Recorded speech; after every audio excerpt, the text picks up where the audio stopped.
రేపు నిర్వహించనున్న మున్సిపల్ ఎన్నికల పోలింగ్ ప్రక్రియలో ప్రతి ఒక్కరూ భాగస్వాములు కావాలని, తమ అమూల్యమైన ఓటు హక్కును వినియోగించుకోవాలని మెట్టు శ్రీధర్ ఒక ప్రకటనలో కోరారు. ఎన్నికలు జరుగుతున్న ప్రాంతంలో ఓటింగ్ శాతాన్ని పెంచేందుకు ప్రభుత్వం తీసుకున్న నిర్ణయాన్ని ఆయన ప్రస్తావించారు. ప్రభుత్వ మరియు ప్రైవేట్ రంగ ఉద్యోగులందరూ ఓటు వేసేందుకు వీలుగా ప్రభుత్వం వేతనంతో కూడిన సెలవు మంజూరు చేసింది. ఈ అవకాశాన్ని ప్రతి ఒక్కరూ ఉపయోగించుకోవాలని ఆయన సూచించారు. ఈ సందర్భంగా మెట్టు శ్రీధర్ ఓటర్లకు పలు కీలక సూచనలు చేశారు. ఎన్నికల రోజున లభించిన సెలవును కేవలం వినోదం లేదా విశ్రాంతి కోసం పరిమితం చేయకూడదు. మన ప్రాంతం, కాలనీలు మరియు స్థానిక సమాజ భవిష్యత్తు నిర్ణయించే బాధ్యతాయుతమైన దినంగా దీన్ని గుర్తించాలి. ప్రలోభాలకు లొంగకుండా స్థానిక సమస్యల పరిష్కారానికి కృషి చేసే సరైన అభ్యర్థిని ఎన్నుకోవాలి. ఓటు అనేది మన హక్కు మాత్రమే కాదు, మన సమాజం పట్ల మనకున్న బాధ్యత. ప్రతి ఓటరు పోలింగ్ కేంద్రానికి వెళ్లి బాధ్యతతో ఓటు వేయాలని మనసారా విజ్ఞప్తి చేస్తున్నారని ఆయన పేర్కొన్నారు. ఈ ప్రకటనతో స్థానిక ఓటర్లలో చైతన్యం నింపే ప్రయత్నం చేశారు. అందరికీ నమస్కారం.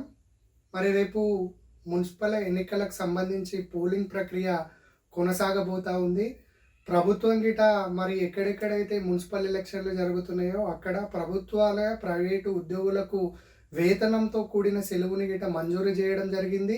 కాబట్టి ఎలక్షన్ రోజు సెలవు అంటే మరి మనం పిక్నిక్ పోయి ఎంజాయ్ చేసి ఏదో చేసుకునేది కాదు. మన 5 సంవత్సరాల స్థానికంగా నివసించే కాలనీల యొక్క భవిష్యత్తును నిర్ణయించే రోజు.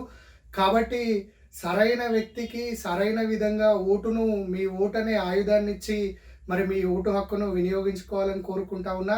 ఇవాళ మరి ఎలక్షన్లకు సంబంధించి ఎన్ని సందర్భాలలో డబ్బు, మద్యం, బిర్యానీకి అమ్ముడు పోవద్దు అని చెప్పిన మరి విద్యావంతులైన కొంతమంది ఓటర్లు గిట మాకేమిస్తావు, మాకేం చేస్తావు అనే ధోరణులను ఉండడం అనేది చాలా బాధాకరంగా కనిపిస్తూ ఉన్నది.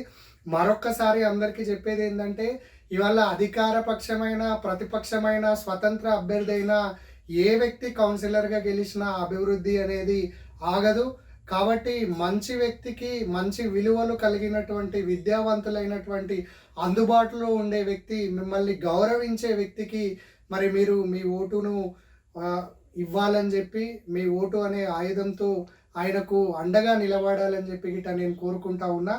మరి ఇంకొక ముఖ్య విషయం ఏంటంటే, కొంతమంది బడా బడా లీడర్లు మరి భార్యలు, వాళ్ళ యొక్క భార్య, భర్త మరి ఎన్నికల్లో పోటీ చేయడం జరుగుతూ ఉన్నది. కానీ అఫిడవిట్లను మాత్రం చాలా తప్పుల తడకగా వాళ్ళు ఫిలప్ చేయడం జరిగింది. ఇలా భర్త పోటీ చేస్తే భార్యకు సంబంధించిన ఆస్తుల వివరాలు, ఆదాయ వివరాలు పొందుపరచలేదు. భార్య పోటీ చేస్తే భర్తకు సంబంధించిన ఆదాయ వివరాలు, ఆస్తుల వివరాలు పోటీ చేయలేదు. ఇది ముమ్మాటికి చట్టవిరుద్ధం. కాబట్టి ఒకవేళ అట్లాంటి అభ్యర్థులు గెలిచినా భవిష్యత్తులో వారు పదవిని కోల్పోయే అవకాశం ఖచ్చితంగా ఉంటుంది.